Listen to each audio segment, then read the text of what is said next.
Hello, this is Spellbinder with this breaking news. Researchers found 40-fold increase in carcinogenic compounds in the Gulf. Posted 9/30/10.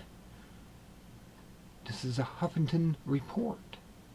Researchers testing the waters off Louisiana in June found hugely elevated levels of polycyclic aromatic hydrocarbons, or PAHs, some of which are known carcinogens.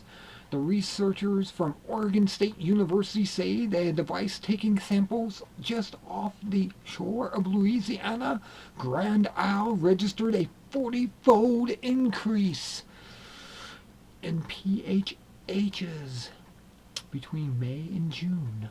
What's worse is that the sampling device was specifically designed to measure the fraction of PAHs in the environment that could make their way through a biological membrane. This is a measure of what it would enter into an organism, said Kim Anderson, an Ohio State University professor of environmental and molecular toxicology. There was a huge increase in PAHs that are bioavailable to the organisms, and that means they can essentially be uptaken by organisms throughout the food chain.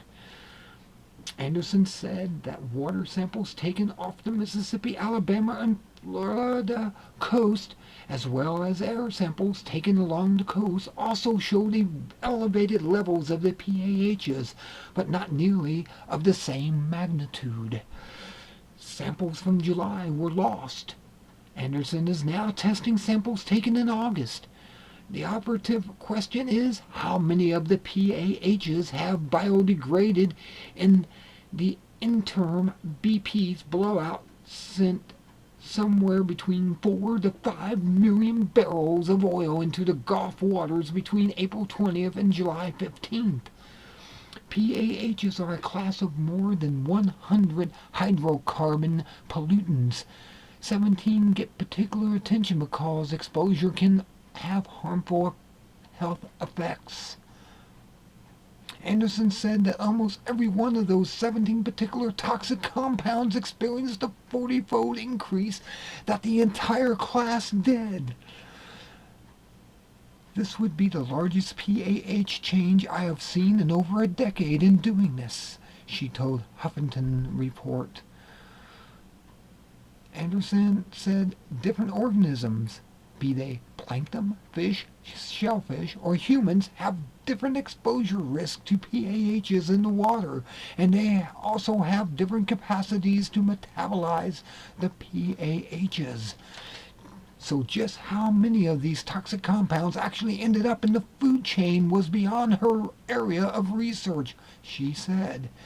She did not issue any warnings to consumers, noting the USDA is testing the seafood, and I would assume, an ass of you and me, that they ensured that what's on the market is safe to eat.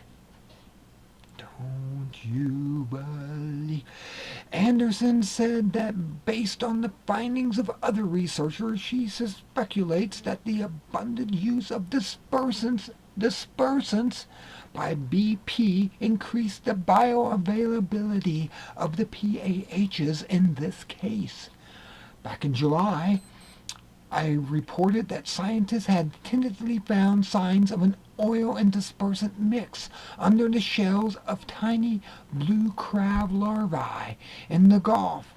At that point, it appeared to be an indication that dispersants had broken up the oil into toxic droplets, little tiny droplets, so tiny that they can easily enter the food chain. But 2 months later, those researchers have yet to finalize their conclusion, so the question remains an open one. So what are we going to do now? What are we to do? I guess we get to see what happens next. See, flesh-eating bacteria, people bleeding out of the orifices.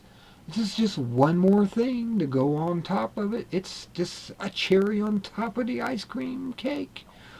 Man, oh well. This is Spellbinder reporting an update on the Gulf crisis that continues to get worse and worse after the aftereffects of the original volcano spill into the ocean, or at least into the Sea of the Gulf. Until next time, this is Spellbinder. Be good and be good at it. And remember, you're living in a toxic zone now, and you could be in danger. Really, really in danger.